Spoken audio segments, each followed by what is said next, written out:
Progressive presents an interview with your upstairs neighbor. Hey, it's Rick from upstairs. Yeah, I take it seriously. When I play R&B at 1 in the morning, that's me saying, hey, I'm here for you. And I enjoy repetitive bass lines. I only use expired batteries in my smoke detectors.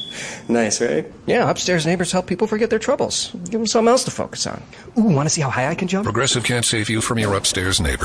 No, wait, let me try again. But we can save you money when you bundle renters and auto insurance with us. Progressive Casualty Insurance Company, affiliates, and other insurers. Bundle discount not available in all states or situations. Introducing touch-free payments from PayPal, a safe way for your customers to pay. Simply download the PayPal app and display your own unique QR code for your customers to scan. Whether you're a market seller, I'll take 2 tomatoes and a cucumber, poodle pamperer, piano tuner, or plumber. Signing up to accept touch-free payments for your business is easy. Touch-free QR code payments. Not applicable to PayPal here transactions. Other fees may apply. Shop safe with PayPal. Thank you for visiting ChristopherMedia.net. Hey, what's going on? Hey, what are you guys up to? Oh, little weed, you know. It's the Weedsman Podcast Nugget. Zippity what? Ready to drop the bass? Let's drop the bass. Whoop-de-doo. What does it all mean? All the random stuff that didn't fit in Friday's show you'll find here. Oh, okay. Hey, man. You got a joint? Got a little bit of refly smell on your boy? What that mean? Please, just give me like weed, all right? Your shadow without context would be really scary. I mean, I guess if you saw a shadow attached to nothing. Well, no. Well, that I guess. Well, here's the thing with that one. Are we abandoning the science of shadows? Right? Are we assuming that we don't know where the shadow came from? Right? Like we know nothing a shadow about without context. If I'm all alone in the room and I see a shadow, I'm gonna go, "What the fuck?" Well, a shadow without context to me says I have no context for the shadow because I am like mentally retarded or something. Yes. Or Rory. Yeah, exactly. The cat chasing its shadow. Right. Dumbass. We talk about this before the show. At 4 years old, she's decided she's now going to start chasing her shadow. This is stuff young cats do, or in my opinion, old cats who are starting to lose their shit. She's neither. Look, I looked up her human age on the Purina cat age calculator or whatever. Yeah, it says she's 31. Give it to the officials. Yeah. Yeah, we got official ruling on this. She's 31 in human years. Is this they have a different scale based on sex? Like, do you have to check male? Yes, you had to check female. You had to. So maybe right, she's like if she's 31 in female years, maybe she's like a severely retarded 31. 40 in male years, right? Yeah, maybe she is. Yeah, she's like a 31-year-old with Down syndrome. I don't know. Can cats eat pudding? I don't. I've never had a cat that chases, or any pet for that matter, that chases its own shadow. And she's making noises while she's doing it too, you know. And it's fun. And a couple times she switched sides. Like if I stand over here, I get the jump on it, and I keep looking at her like, "You're never gonna get it." Well, you can switch sides all you want. I feel like any kind of weird behavior from a cat is kind of its brain saying you're not being active enough, right? Like you need something to chase around, so it makes them hallucinate. Sound like Mandy. She's like, "Oh, she wants a friend." I'm like, "Oh, good God." Here we go. Well, I mean, I don't know. That's interesting. We've seen a couple things that says you can ruin a cat with another cat. You certainly can. I mean, look at the situation that I have right now. I have 2 cats. Rich has 1 cat that he inherited from his mother, and then the place that we live in came with the cat. Crutch, or the mayor, as I like to call her, because she walks around town. Or Mayor Crutch, or Master Wren, which is a comic book called Monstrous. There's a 2-tailed cat that looks like her that's called Master Wren. But she does not like other cats.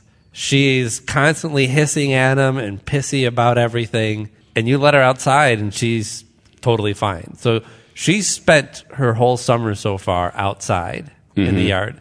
Every morning I come out, I give her a big bowl of food and some water. Every night the raccoons come by, eat the food, and wash stuff in the water. Watch the raccoon balls. The raccoons just like wash shit. You ever see them do that?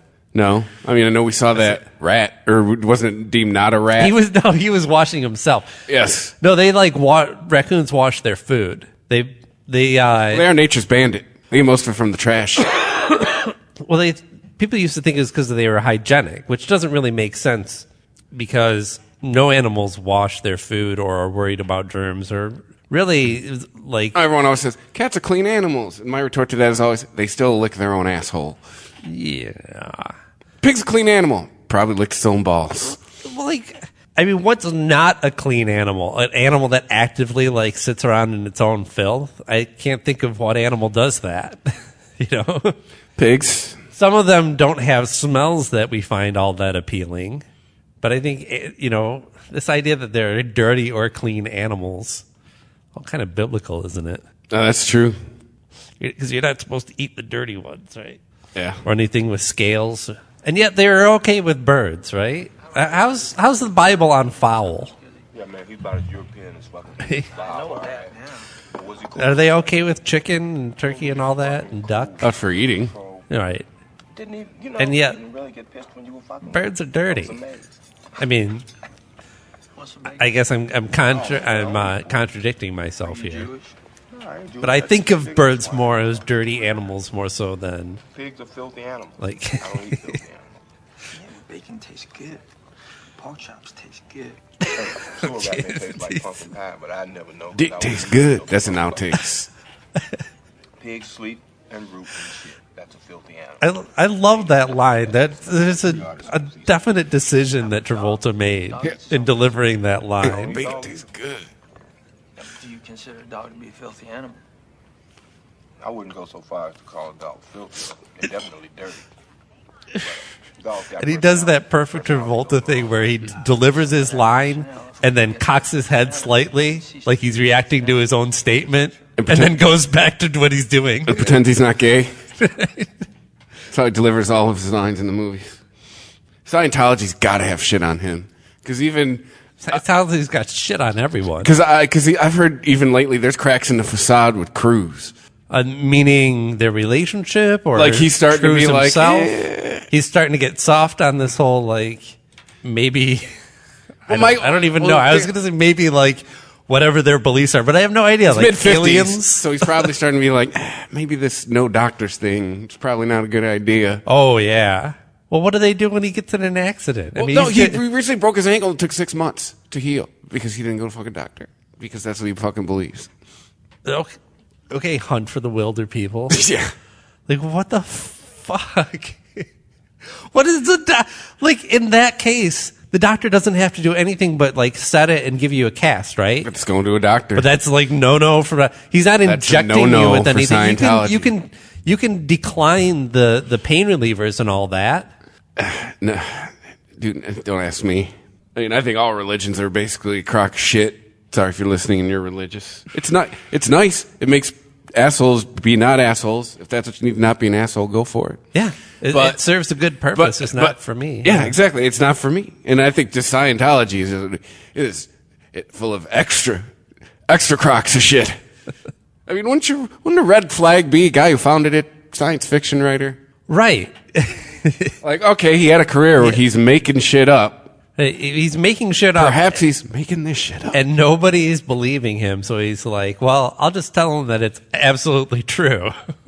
I'll tell him I went to the ocean, middle of the ocean for a couple of years, wrote this book, and...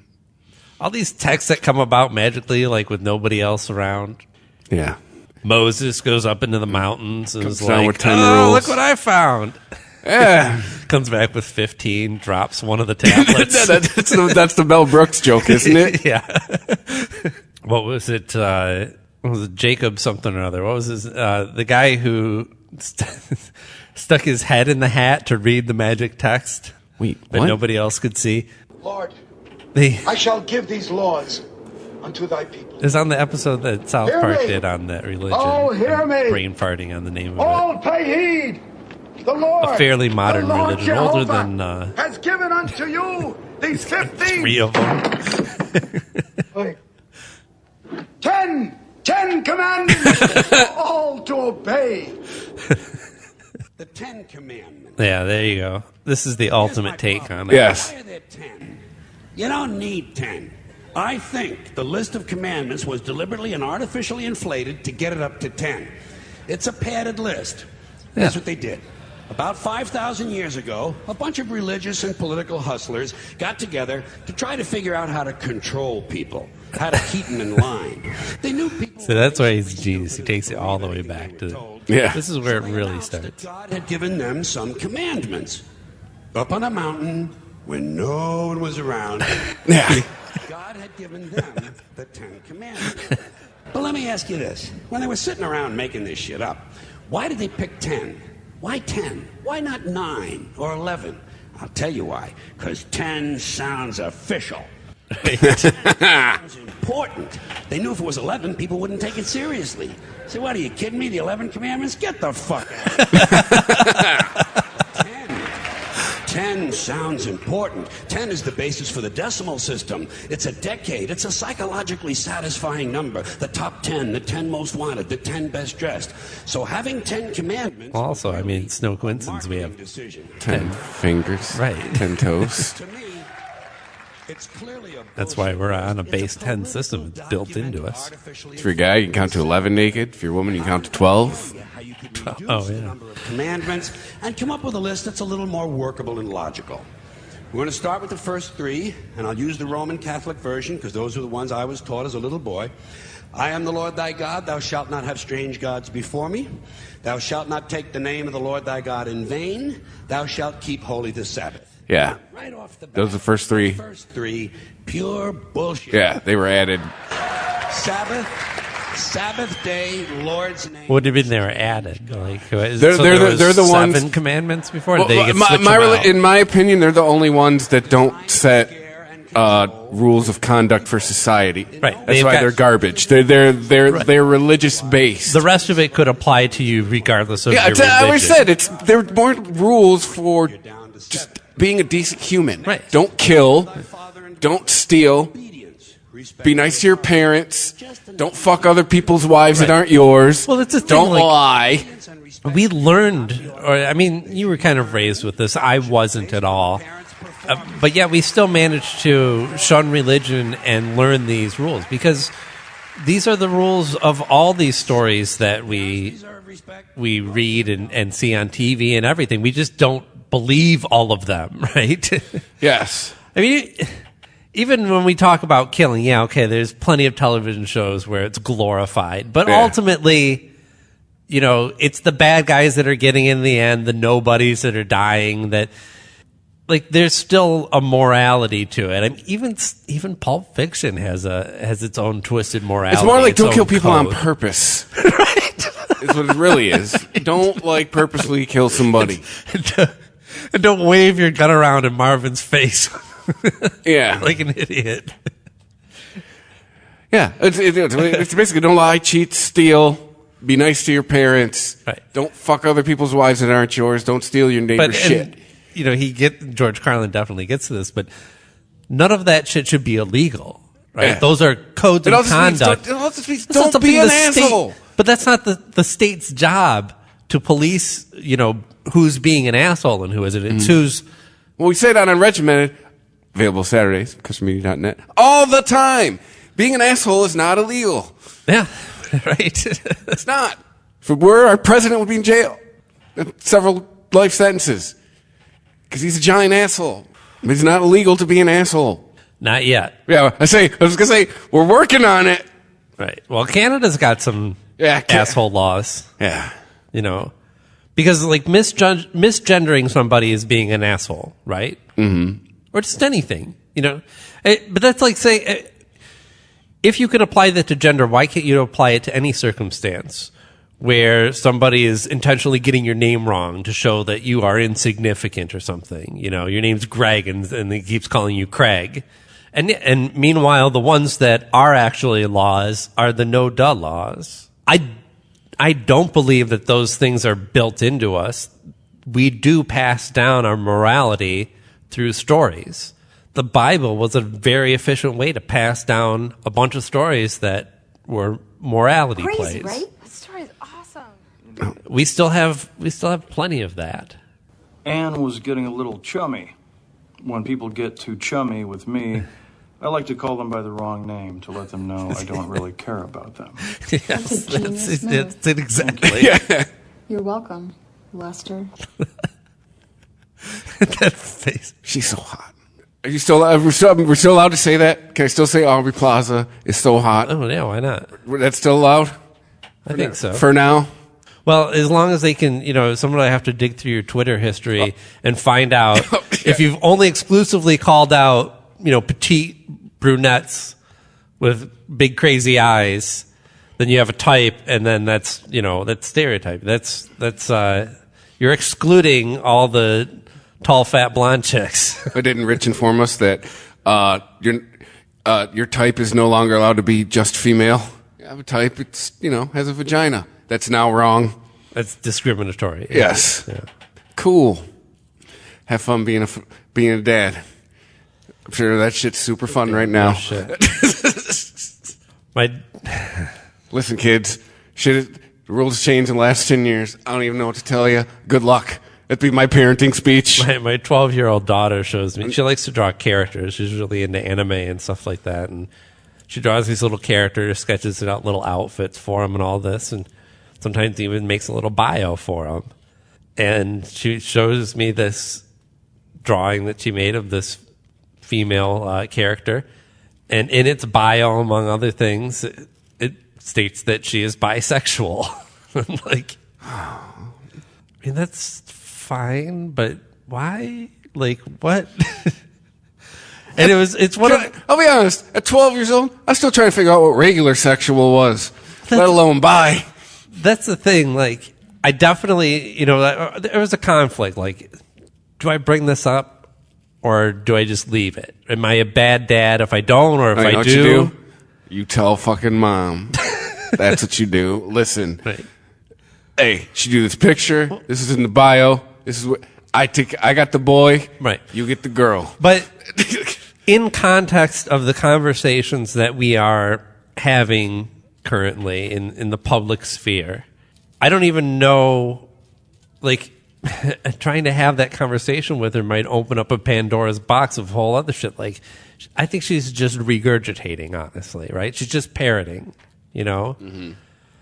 In the same way that, like, we called each other fags when we were kids because that was an easy put down, and we didn't even really know what it meant, right? Even if we were thinking about two guys having sex with each other, that was like something that people did in prison or on ships, right? I'm a 40-year-old man, and I'm sorry. Every now and then, I still will say something is gay. But we would never think of, like, two guys that were in love with each other, having a long-term relationship, just living their normal lives, right? It was like this thing, this other that we just didn't understand because we were just fucking kids. You bundle of sticks. And, right. And so, my daughter's still just a kid, and maybe she knows more about it than I want to believe. Maybe I'm lying to myself, but I do think that a good part of that is just her, like, hearing about how, hey, it's okay to be bisexual. Okay. That check. I think I just, okay. I think I just kind of had a revelation about why things are weird at that age for both you and the child. You are both figuring out the other one is a person. All right. Like, about the age that your son and daughter are figuring out my dad was just a guy. Mom was they were just two people. They were just trying to pay their bills, make sure their kids were fed. They had they went from having the red S on their chest and wearing a cape. There's like that cross section. And then you're realizing, like, oh, God damn it, my kid's they're not my kid anymore. They're becoming a person. They're having independent thoughts. It perfectly overlaps that relationship where, you have this, like, very set, but still not, what's the word? Not distant, but you have, like, the separation from, like, I'm the parent and they're the kid. Mm-hmm. And everything that I say goes, and then they start asserting some of their own will, and you have to. And you're like, oh, that's you have right. to accept that. Yeah. And then at the same time, they're coming about going, wait, this is just a normal person. Like, I'm going to grow up to be like this person, most likely. Yes. Yeah, like I said, you start realizing your parent is not a superhero. Yeah. Like, it's just someone waking up, trying to get to the next paycheck, make sure all the bills are paid. when you finally like ask yourself the question, what does my dad do when he leaves? Like, yeah, he leaves every day, and I have no idea what he does. Well, like, what is that? That question came up in the last couple of weeks. Hey, what did your dad do? I'm like, well, I know at the end of his career he was some kind of buyer. I just know he went to the tech center every day and he came back. He fucking worked. Yeah, I know he left every day and came back, and we lived inside and ate food. And I knew where he went. Yeah. I feel like Will Ferrell in was it Wedding Crashers? I don't know what she does in there. Like, there are people too old and people too young to know what an MP3 player is. We're going to see a lot more of that technology. How do we not know what an MP? Oh, cell phone usurped him. I mean, they know what an MP3 is, right? I mean, why would they have no file format? You know, it's just a fucking. Yeah. I just stream it. Yeah, it's not even necessarily an MP3. It's true. Yeah, there's probably people. Wait, you had to have a separate whole device for your music? Wait till you hear about a home stereo system. That's going to blow your fucking mind. Right. Because I say, wait till you hear about a record player, that's the hipster thing right now. Right. You know, the thing about the record, like, I'm ruined. I don't know if I could pick out which record I would want to listen to anymore. Yeah, that's the thing. And then just sit down and go, okay, this is the one I'm going to listen to until I have to flip it over to side B. It's probably like Hugh Hefner going, married? Oh, fuck would I want to get married? Right. How does that even work anymore? And yet, I hold on to it for like partly nostalgic reasons, I'm sure, but also this idea that that's the only thing that I had that's concrete that like I feel like that makes me a music fan, right? It used to be you'd go over to somebody's house and you knew right away whether they were really into music or not because they either had a single shelf of like the weirdest ass, like fucking Britney Spears and Keith Urban and the Phantom of the Opera just soundtrack. The lamest shit. And Jock Rock and the Charlie Brown Christmas album, right? Just like whatever, just something to put on when other people come over. And then there's other people that just had a big fucking music collection. Like, that's just what's in this room. Right. And now you have no way to judge that, unless you actually like get access to their phone. Like, let me see. Well, even then, like with most people that are just streaming shit, they're probably just going and looking it up, Well, see, now it's like in the rare trip. I guess that's the difference. Whether you have an actual like saved library collection that you listen to, or whether you just go, I want to hear that Demi Lovato song again and fucking search it. On the rare trip now that I am on with another person and we end up in the car and music comes up, like some guys are easy. They want to listen to sports. Great. I listen to sports. You like sports. I like sports. Great. Fine. But the other guys are like, what kind of music you listen to? I just find myself now just saying I just find myself saying just not to put on, like, don't put on country. Like, I'm going with anything but country. Like, and even country's got its line for me. If you give me country like 1990 and back, like, I'll listen to it. Yeah, but you're not going to find. I don't think you're going to find that on the radio in most places. No, you're just going to find new country. Mandy loves like 70s country and has to listen to it every morning on like YouTube. Has to listen to it where it'll shuffle. Yeah, but I can get down with that. Oh, dude, I have heard my share of Conway Twitty and Loretta Lynn. Tanya Tucker, George Jones. My ex sent me a picture that somebody did. They photoshopped it like they almost just morphed the face of 50 Cent and Conway Twitty, and it was Conway Fitty. And it was the most. It's like almost nightmare inducing. It's the most bizarre looking thing. There you go. That's not even the good one. There's a much better one where there's like he's almost 3/4 profile, like he's just turning away from the camera. Yeah, I don't see it. Oh, look, but we got Patrick Jay-Z. Oh my God. Oh boy. He looks like Prince got into a motorcycle accident. Dude, he looks like he's definitely saying y'all after he finishes talking. He looks like 80s gay black guy. Absolutely. He looks like there's a lisp when he talks. There. See, that one's better. Oh. Damn. Because you got to get like the swept back hair. But I like that how that's a thing there. That's the one. Obviously, more than one person has thought of that. I randomly came across there's a people for yucks, I guess, make fake bootleg Simpson stuff. So there's like crudely drawn Bart, and it says "eat pants." It's a bad translation. Eat my pants. Just that. Just eat pants. Don't have a goat. I searched for them. There's tons of them. So now I have to look for the Conway Fitty musical mashups because they got to be out there. Somebody, I didn't even think of that. If somebody's going to go this far to do the Photoshop, then they better damn well do the mashup too. Nah, looks like we don't get one. Looks like they're all photo-based. So have you seen the new season of Orange is the New Black yet? I haven't even seen the last season of Orange is the New Black yet. I've been forced to watch it all day. It's actually good. How did it turn out? Turn out good? You should watch the last episode right now. God damn it, without me. But, so I left off mid-riot? No, what she told me is, here's what you need to know. Season 4 was leading up to the riot. Season 5 was the riot. She's like, you could jump back. After one episode, she told me, she's like, you could jump right back in and good. Well, I watched, figure it out. I watched the episode 1 of season 6, I guess, was the riot season. Season 5. Season 5. Okay, so season 6 is the new one. Episode 1 of season 5 was horrid. I had no interest in watching the rest of it. And it was all based on character writing that really threw me. They spend all this time building up these characters, and then their big resolution for all this tension going on is for everyone to act unlike their character. Oh, no, or not even like real people reacting to the situation. Just made the light bulb go off over my head because it seems like that's what they got back to, at least in this season. Okay. Is just having their characters act like they're supposed to act. No, because remember, my big turnoff with... I bailed on season 4, I think, like 4 or 5 episodes in, because I was like, what the fuck are they doing with Piper?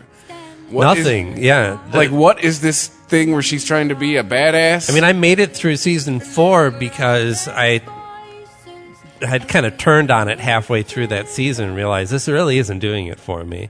But at that point, I was like, well, let's see where it's going. Maybe this is paying off. Maybe they're actually doing something with Piper. But no, it really seemed like they just didn't know what to do with Piper, right? Mm-hmm. Yeah. You know, just a couple things about... I mean, if your story is going to be like, this character turns bad, right? Mm-hmm. Like, so far, like we've seen Piper in the first 3 seasons go through a lot of shit and go through things that have changed her and really affected her life, obviously, being in prison. No, but one penis just finally off the menu. Right. So we saw that evolution of the character. If this is a story that you're telling her that eventually this breaks her in a way that is, you know, that she may not be able to come back from, that's the most boring way to tell it. Because it didn't come off like that. It just came off of like just laziness. Oh, like all these other characters are really more interesting, and we don't have anything for Piper. Maybe the ratings dipped, and they went, "All right, well, let's go back to doing what worked." But no, it was. Yeah, I enjoyed season 6. Just a couple things.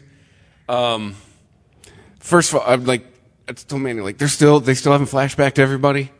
Like we still haven't got to everybody's still story. Uncovered ground. They're still flashing to some people's stories. Like people that have been around, not new people, like people been around since the first season. Like, really? We're still flashing back?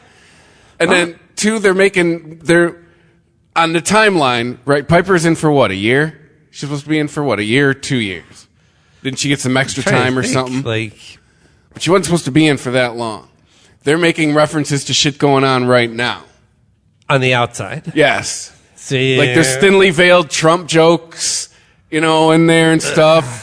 And I'm sitting there, I'm like, isn't it supposed to be 5 years ago? Like 5 or 6, right. That is 6 years ago tops, so she got 2 years? It's like 24. Like, how do you make, multiple Obama's still in charge, show? Technically. Right. Oh, think of just now. Red talked about, that was something good Obama did. Well, true. Maybe she went in during the first Obama administration, but talking about him in past tense. And I'm like, again, isn't this supposed to be, beginning Obama's second term, roughly? Yeah. Oh, but if those are my gripes, I guess it's pretty good watching. Well, I think that those moments are still telling, right? I'm not plot holes and Easter eggs and stuff like that don't really pop out to me. I'm, I guess, a really passive observer when it comes to movies and TV. I like going where the story is taking me. I don't like trying to figure out where it's going. I like being kept in the dark in a certain respect, but if like there's no appeal in me trying to solve some sort of mystery or, you know, figure out a twist in a story before it happens, right? I just want to be swept along with it. There's a new Oz element to it, though, because they're all in Max now. Oh, really? Oh, well, of course, there's a fucking riot. Yeah, because of the riot. It's gotta be depressing. So, yeah. So, like, a little bit more of an Oz. There's a little bit more threat of daily violence in this one. Right. Oh, it does also seem like maybe they're not sure they're getting season 7. They're trying to wrap stuff up. Well, it seems like it's kind of run its course. Well, right? I think it seems like, yeah, they're trying to tie up some things so if it doesn't come... I got the same vibe that I got off Silicon Valley this year, that if it doesn't come back, you've got a satisfying conclusion. Yeah. Well, you know, they did that with Weeds a lot, too, and then ended up still coming back. And look, I think the overall story is kind of interesting in what happens, but those last couple of seasons were pretty weak. It should have ended earlier. What did they get, like 7 seasons out of that show? That's a lot. Yeah, and they're on 6. And it's especially, I mean... Orange is the New Black. To do that with something that, I don't know, you're just kind of writing as you're going, right? Kind of like Breaking Bad, where, you know, I was listening to, because Better Call Saul's coming back, they were doing interviews with... They were doing interviews with, what's his name that plays Saul? Odenkirk. Yeah, Bob Odenkirk. They interviewed one of the creators of the show. I don't think it was Vince Gilligan, though. It may have been. And the guy who plays the fixer guy, the old dude. I don't know. He's in a ton of shit. No one knows his fucking name. Right. The bald guy? Yeah. Yeah. He was always either a cop or a bad guy in movies. Or he's somebody's dad. Yeah. When he's in comedies, he's somebody's dad. You seen him do comedies? Yeah, he was on Parks and Rec. He was Adam Scott's dad on Parks and Rec.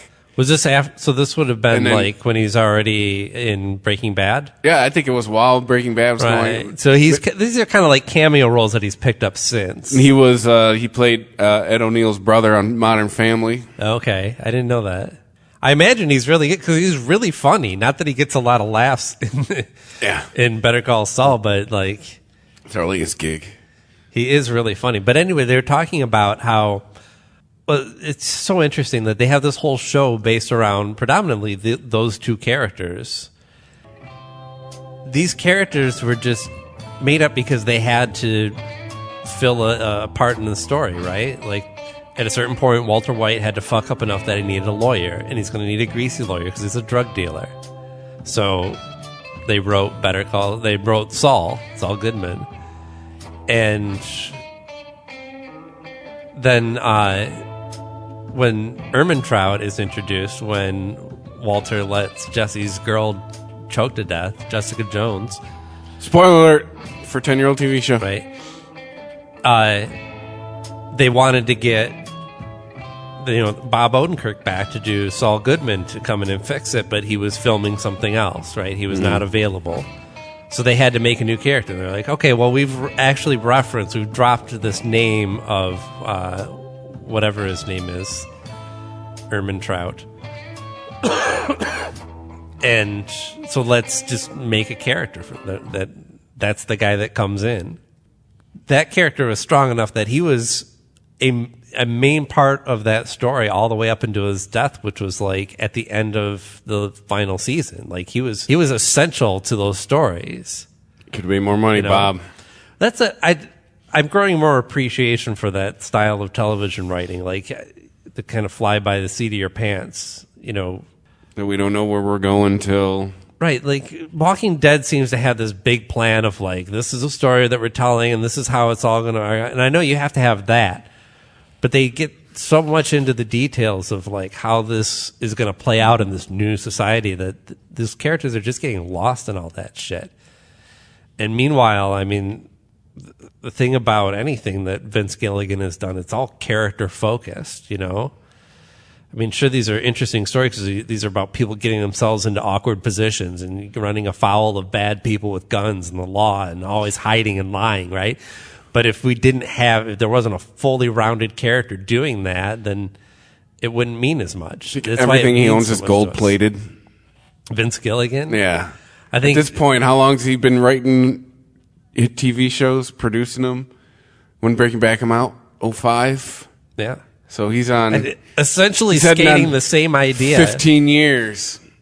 And that's kind of insane because I know it's like a whole different story, but there's so much crossover. There's so much about Saul's show that is filling in holes of things that happened. I mean, we don't get introduced to Walter White, but we get introduced to all the people that he encountered and some of the people that he killed. So do you think that when they do end Better Call Saul, that's going to be the final episode? They had no idea. When he meets Walter White? Because then you know the story from there. We see a little bit of like Saul in the present, right, or Jimmy in the present managing a Cinnabon. Why is he managing a Cinnabon? Because he's gone into hiding. But why managing a Cinnabon in Nebraska? Because that was a throwaway line that he had. He's like, I do this for you. I'm going to have to go manage a Cinnabon in Nebraska, right? Mm-hmm. It was just a joke. They had no idea when they wrote that line that someday they were going to have a show that shows you what happens in Nebraska and what happens before and all of that. So to keep stitching this all together from like nothing, to make this from whole cloth, these stories, and to have them continue to be that interesting, that we're still wanting to follow this years later. Whereas, you know, like we were talking about Orange is the New Black is just kind of like, this is a cool story and it's fun and interesting, but like, where are we really going with this? Yeah. I'm not throwing any shade at Kenji, what's her name? Genji Kohan. Thank you. Seen her name 13 times today. But she could take it. You binged it all in one day, huh? Pretty much. You know, the skip intro button, right? Oh, yeah, no, you're like every time I'm a like fan. Playing the air guitar to it. I'm a fan of the skip intro button. Yeah. But it gives time to like go to the bathroom, refill your drink. Right.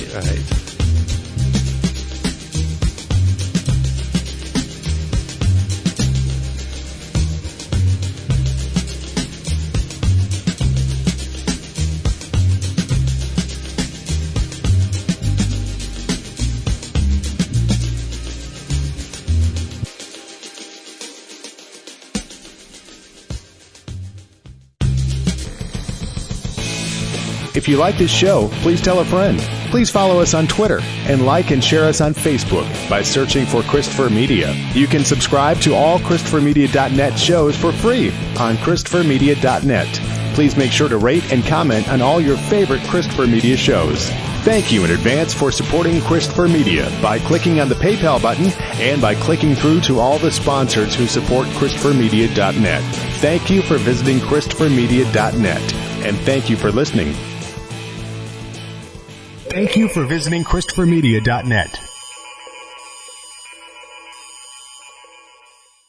Progressive presents The Sounds of the Old World. The year is 2019, and someone is waiting for a table at a restaurant. Thompson, party of 4. Thompson, party of 4. Thompson, party... Oh, there you are. This has been The Sounds of the Old World. Brought to you by Progressive, where drivers can still switch and save like it's 2019. Quote today at Progressive.com. Progressive Casualty Insurance Company and Affiliates. Introducing touch-free payments from PayPal, a safe way for your customers to pay. Simply download the PayPal app and display your own unique QR code for your customers to scan. Whether you're a market seller, I'll take 2 tomatoes and a cucumber, poodle pamperer, piano tuner, or plumber. Signing up to accept touch-free payments for your business is easy. Touch-free QR code payments. Not applicable to PayPal Here transactions. Other fees may apply. Shop safe with PayPal.